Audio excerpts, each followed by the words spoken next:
Hello guys, welcome to Bonomi UPSC channel. ये जो आप पिक देख रहे हैं ये बेसिकली हिस्टोरिक एपिक मतलब moment of the year, basically वो वाली पिक है ये 2022 की।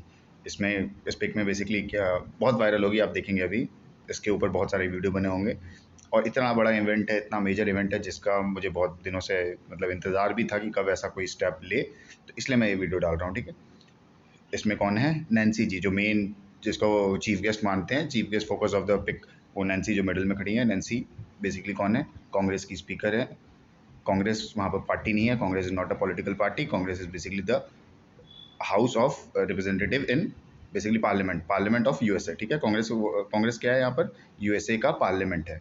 इंडिया में कांग्रेस पार्टी है लेकिन वहाँ पर कांग्रेस यूएसए के पार्लियामेंट को कहते हैं, और वहाँ की ये स्पीकर है नैन्सी जी, पोस्ट होल्डर हैं, बहुत हाई पोस्ट होती है। वो यहाँ पर आई हैं, ताइवान में विजिट किए हैं। ताइवान में विजिट करके despite of China's continuous warning कि अगर आप आ गई तो हम फायर कर देंगे, आप आ गई तो हम लड़ाई कर लेंगे, छेड़ लेंगे, एक मिनी स्केल वॉर हो सकता है। मतलब बहुत कुछ बोल रहा था चाइना जब ये इन्होंने अनाउंस किया था कि मैं आने वाली हूँ। सिर्फ मतलब चाइना गवर्नमेंट नहीं, चाइना के जो एम्बेसडर्स थे in different countries in India, जो कि चाइना के एम्बेसडर थे, उनने भी ये स्टेटमेंट डाला था, इशू डाला था, वार्निंग दिया था कि भैया गलती से भी नैन्सी अगर आपकी वो जो फ्लाइट है ताइवान में लैंड की तो देख लीजिएगा आपकी फ्लाइट उड़ा देंगे, हम आपकी प्लेन उड़ा देंगे, ऐसी ऐसी धमकी मिली थी। तो ये सब होने के बाद भी नैन्सी जी वहाँ पर जाके ये पिक क्लिक कर ली। बहुत बड़ा इवेंट है जो यूएस और मतलब यूक्रेन और रशिया का चल रहा है, उसके बाद जो बहुत मेजर इवेंट आया है वो यही है। ठीक है, बहुत सारी वार्निंग मिली थी इनको। जैसे ही ये लैंड किया उसके बाद चाइना ने अब कुछ तो करना था, इतनी वार्निंग दी थी तो अब चाइना का हमारे पास भी पावर है, ऐसी बात नहीं है, लेकिन वो कुछ करने से थोड़ा सा, यूएसए से कुछ करने से थोड़ा बहुत तो कोई भी डरेगा, ऑफकोर्स सी बात है। तो चाइना ने किया क्या? कुछ तो करना था, तो चाइना ने पूरा इस आइलैंड, ताइवान एक बेसिकली आइलैंड कंट्री है, आप इसे कंट्री कहें या नहीं कहें, अगर इंडियन है तो आप कंट्री से नहीं कह सकते, बट स्टिल इस वीडियो के अकॉर्डिंग मैं बता रहा हूँ। इसमें ये ताइवान एक आइलैंड है बेसिकली, जो कि चाइना मानता है according to China, and China की one state China, one China policy, one China principle, दो चीज़ टाइप की चीज़ें हैं, वो मैं किसी और वीडियो में आपको एक्सप्लेन करूँगा, दोनों में डिफरेंस क्या है, बट मोटा मोटा समझ लीजिए कि ये है कि चाइना, वन चाइना पॉलिसी मतलब ताइवान लैंड और चाइना जो मेन लैंड है वो दोनों एक चाइना को, उस दोनों को मिला के एक चाइना है वो। ठीक है, ये अलग चाइना नहीं है, वो अलग चाइना नहीं है, लेकिन इनका ऑफिशियल नाम आप देखेंगे, ताइवान का ऑफिशियल नाम क्या बोलते हैं? रिपब्लिक ऑफ चाइना बोलते हैं। और जो मेनलैंड चाइना है जिससे हम बात करते हैं, बीजिंग जिसकी बात करते हैं, जी जिनके प्रेसिडेंट है, प्रीमियर है बेसिकली, वो जो मेनलैंड चाइना है उसको बोला जाता है पीपल रिपब्लिक ऑफ चाइना, और इसको बोला जाता है रिपब्लिक ऑफ चाइना। लेकिन चाइना का पीपल रिपब्लिक ऑफ चाइना का पर्सपेक्टिव क्या है, और पूरे यूएस, पूरे वर्ल्ड में उसने डोमिनेंस बना रखा है कि सिर्फ पीपल रिपब्लिक ऑफ चाइना है और कोई कंट्री नहीं है। ये जो रिपब्लिक ऑफ चाइना की बात कर रहे हैं, ताइवान की बात कर रहे हैं, इस टाइम पर कोई कंट्री नहीं है, और आप यूज़ भी नहीं कर सकते। सबसे इंपॉर्टेंट बात जो मैं बताने वाला हूँ कि ताइवान नाम का आप कोई भी एक ऑफिस भी ताइवान नाम के से अपने कंट्री में नहीं खोल सकते, ना ही इंडिया खोल सकता है, ना ही यूएस खोल सकता है, बहुत सारी यूरोपियन कंट्रीज नहीं खोल सकती। लेकिन स्टिल अब मैं इस इमेज का इंपॉर्टेंस बता रहा हूँ आपको कि नैन्सी जी यहाँ चली गई, कितनी बड़ी बात है। आप चाइना को देख लीजिएगा, चाइना का आप लास्ट 2 ईयर से अगर आप फॉलो कर रहे हैं तो ताइवान कुछ कुछ इवेंट्स हैं, इतने सेंसिटिव मुद्दे हैं कि वो अब कुछ कर नहीं सकता है, मतलब उसको बहुत ज़्यादा दर्द होता है अगर वहाँ टच भी कर दिया किसी ने तो। लिथुआनिया जो कि एक बाल्टिक कंट्री है, उसने बेसिकली 2020 में वही एक बार टच कर दिया था। बेसिकली वो इंटेंशनली नहीं था, मेरे को नहीं लगता कि इंटेंशनली वो छोटी सी कंट्री, चाइना जैसे बड़ी कंट्री पे कुछ मतलब हर्ट करना चाहेगी, वो हो गया था, मतलब movement of heat of the movement type का कुछ भी कहिए। उनको पता नहीं था कि इतनी बड़ी बात है, उनको सच में नहीं पता था कि इतनी बड़ी बात है कि चाइना के साथ मतलब रिलेशन ही ख़राब हो जाएंगे उनके। उनने क्या किया? उनने बेसिकली ये किया था कि ताइवान वाले पहुँचे वहाँ पर, ताइवान ने बोला कि भैया ऑफिस खोलना है, उन्होंने बोला खोल लीजिए, कोई दिक्कत नहीं है, पेमेंट दीजिएगा, हम ऑफिस खुलवा देंगे। उन्हें लगा नॉर्मल सी कमर्शियल बिजनेस या कमर्शियल टाइप का है या फिर कुछ गवर्नमेंट टू गवर्नमेंट है, कोई दिक्कत नहीं है। लेकिन उस ऑफिस का नाम जो लिखा था उनने ताइवान उस पर लिख दिया था, तो चाइना को इससे प्रॉब्लम थी। उन्होंने बोला कि आप ताइवान नाम का कैसे लिख सकते हैं? आपको लगता होगा इंडिया में ताइवान नाम का कोई मतलब एम्बेसी है? नहीं है। ताइवान नाम का आप बोल तक नहीं सकते, ताइवान की जगह हम तेपी बोलते हैं। क्या है वो? तेपी। तेपी बेसिकली है क्या? मतलब ताइवान का कैपिटल को तेपी बोलते हैं, हम बस उसको तेपी बोलते हैं, सिटी ऑफ तेपी या तेपी करके कुछ भी बोलेंगे हम। तेपीज ऑफिस, ताइवान नाम यूज़ नहीं करेंगे हम। ठीक है, ये इतना ज़्यादा सेंसिटिव मूवमेंट है।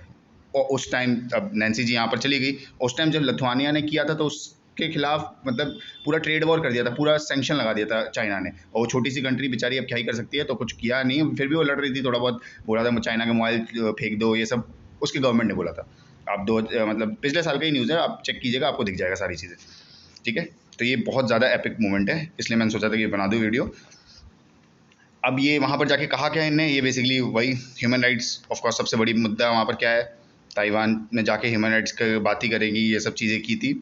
और बेसिकली नैन्सी भी, मतलब ऐसा नहीं है नैन्सी प्रो इंडियन है, आप ये भी समझ लीजिए, प्रो इंडियन नहीं है। नैन्सी ने इंडिया के हर्ट करने वाले कुछ बातें भी कह रखी हैं ऐसी, मतलब इसलिए मतलब इतना ये इसलिए खुश नहीं होना कि नैन्सी जी ने किया है, इसलिए खुश होना है कि स्पीकर ऑफ कांग्रेस ने किया है, वहाँ पर जाके विजिट किया है। ये सबसे इंपॉर्टेंट बात है इंडियन पर्सपेक्टिव से अगर आप देख रहे हैं तो, ठीक है। अब आपको लगता होगा कि क्या जो बाइडन ने मतलब इतना बड़ा स्टेप कैसे ले लिया। जो बाइडन अफगानिस्तान में चुप रहा है, तालिबान आज तक वहाँ पर क्या कर रहा है अब क्या ही पता, किसको बर्बाद हो गया, साउथ एशिया पूरा बर्बाद हो गया उसके चक्कर में। अफगानिस्तान का देख लिया, यूक्रेन रशिया में, यूक्रेन बोलता रहा कि भैया बना दो नेटो मेंबर मुझे दे दो, कुछ तो कर दो कुछ तो कर दो, कुछ नहीं, बस वो अपना वेपन बेच रहे हैं, काम कर रहे हैं। एक स्टेप तक नहीं लिया, अपने आर्मी तक नहीं भेजा यूक्रेन ने, ठीक है, मतलब वो यूएसए ने, ठीक है। तो यहाँ पर जो बाइडन इतना एक्टिव कैसे हो गए, जिसको स्लीपी जो ही बोलते थे, सब मजाक उड़ाते थे, वो कैसे एक्टिव हो गए, उन्होंने इतना बड़ा स्टेप ले लिया कि मतलब एक साइड से रशिया से लड़ रहे हैं और एक साइड से चाइना से लड़ेंगे। टू फ्रंट वॉर करने की हिम्मत है यूएसए की, जो बाइडन की, बेसिकली यूएसए की होगी या नहीं होगी, जो बाइडन ऐसा स्टेप ले सकते हैं। तो ऐसा बिल्कुल नहीं है, यूएसए में फॉलो होता है सेपरेशन ऑफ पावर वाला डॉक्ट्रिन है जो फॉलो होता है। बेसिकली कांग्रेस अपने हिसाब से काम करेगा, मतलब लेजिस्लेटिव अपना हिसाब से काम करता है, एग्जीक्यूटिव अपना, जुडिशरी अपना, कोई किसी को इंटरफेयर नहीं करता, स्ट्रिक्ट सेपरेशन ऑफ पॉलिसी है, ठीक है। तो वहाँ पर डिस्पाइट कि व्हाइट हाउस से बार बार ऐसे प्लीज़ आ रहे थे, रिक्वेस्ट आ रही थी, प्लीज़ मतलब रिक्वेस्ट, वहाँ पर बार बार से रिक्वेस्ट आ रही थी नैन्सी को कि प्लीज़ आप मत जाइए, मतलब क्यों बात को बढ़ाना है, मतलब ठीक है कुछ स्टेटमेंट दे दीजिए लेकिन जाइए मत। जो बाइडन रिक्वेस्ट कर रहे थे बट स्टिल नैन्सी नहीं मानी, और वो रोक नहीं सकते थे क्योंकि ये कॉन्स्टिट्यूशनल पोस्ट होल्ड करती हैं, ऊपर से सेपरेशन ऑफ पावर है, तो इन ये अपने पोस्ट का पूरा यूज़ करते हुए आराम से जा सकती हैं, जो बाइडन रोक नहीं सकते थे। लेकिन जो बाइडन ने इन्हें रिक्वेस्ट किया था, स्टिल अब चली गई। और इसके बाद ऑफ कोर्स चाइना वार्निंग तो देगा ही, जो दिया था उसके बाद फिर उन्होंने पूरा घेर लिया। अब इसके सपोर्ट में जैसे ही ये हुआ था, इसके सपोर्ट में दो कंट्री ऑफ कोर्स कौन कौन सी आएगी, सबसे पहले तो रशिया आई।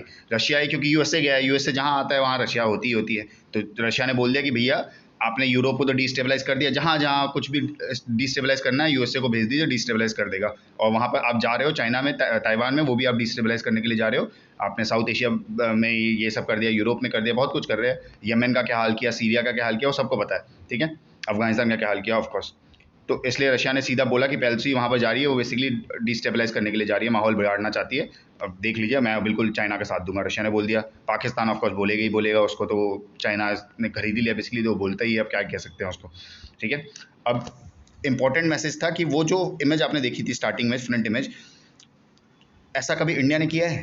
तो इंडिया ने उस टाइम जब ये न्यूज़ आया था, 2020 के आसपास की न्यूज़ है, वहाँ कोविड सब चल रहा था, तो इस चक्कर में ये न्यूज़ पूरी दब गई थी। मैंने देखा था किसी भी ये सारी जैसे नैन्सी वाली न्यूज़ है, आप देखना लगातार एक वीक या 15 दिन तक वो आपको मिलेगी ही मिलेगी, न्यूज़ चैनल में आपको मिलेगी ही मिलेगी, या फिर हेडलाइंस, एडिटोरियल्स, कहीं ना कहीं नैन्सी का नाम आता ही रहेगा। लेकिन जो हम इंडिया के साथ हुआ था, मतलब इंडिया के 2 एमपी जो थे, बेसिकली बीजेपी के एमपी, मेंबर ऑफ पार्लियामेंट थे, वो गए थे ताइवान विजिट में, जब वहाँ की प्रेसिडेंट जीती थी, ठीक है, वरना उसके ओथ सेरेमनी हुई थी, वहाँ पर गई थी।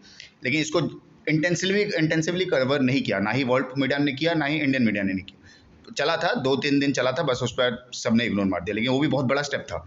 मतलब उस टाइम अभी मतलब सरकार इतना एग्रेसिवली उस टाइम कुछ करती नहीं थी। आपको भी याद होगा कि हम 2016 से 2020 तक इतना चाइना के विरोध में हम कुछ नहीं करते थे, नॉर्मल रहते थे, बढ़िया चलता था, हम सोचते थे मान जाएगा मान जाएगा मान जाएगा। लेकिन फिर भी उस टाइम हमने बीजेपी के एमपी, 2 रूलिंग पार्टी के एमपी वहाँ गए थे। लेकिन इसमें एक वो था, क्या कहते हैं, ट्रिक है कि बीजेपी कैसे, मतलब सरकार ने कैसे इसका, उसने निंदा किया था, चाइना ने इसका भी निंदा किया था कि आपने कैसे कर लिया। अब सरकार कैसे बची, सरकार ने बोला कि ये अपनी पर्सनल कैपेसिटी से गए हैं, ये मेंबर ऑफ पार्लियामेंट की कैपेसिटी से नहीं गए, पर्सनल कैपेसिटी से गए हैं, और वो हम रोक नहीं सकते। तो ऐसे करके मतलब सरकार ट्रिक खेल गई थी, ठीक है, उस टाइम बहुत इंटेंसिवली ये भी मतलब कवर करना चाहिए था, लेकिन हुआ नहीं था।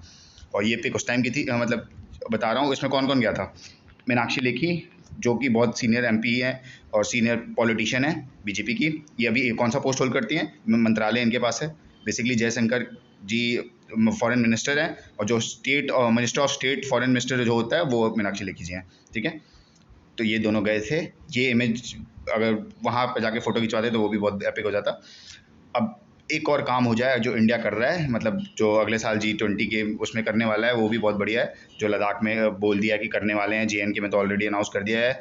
तो वो सब हमें अगर और थोड़ा सा हर्ट करना है, यूएसए ने तो हर्ट कर दिया है चाइना को, थोड़ा सा हमें और हर्ट करना है, तो एक बार दलाई लामा के साथ या दलाई लामा को जम्मू एंड कश्मीर में या फिर उस साइड अरुणाचल प्रदेश में जाके एक बार मतलब मोदी जी बात करें अच्छे से दलाई लामा के साथ, और वो पिक भी वायरल हो जाए, मज़ा आ जाएगा। सच में बता रहा हूँ, माहौल एकदम गर्म हो जाएगा चाइना का। चलिए ठीक है, थैंक यू।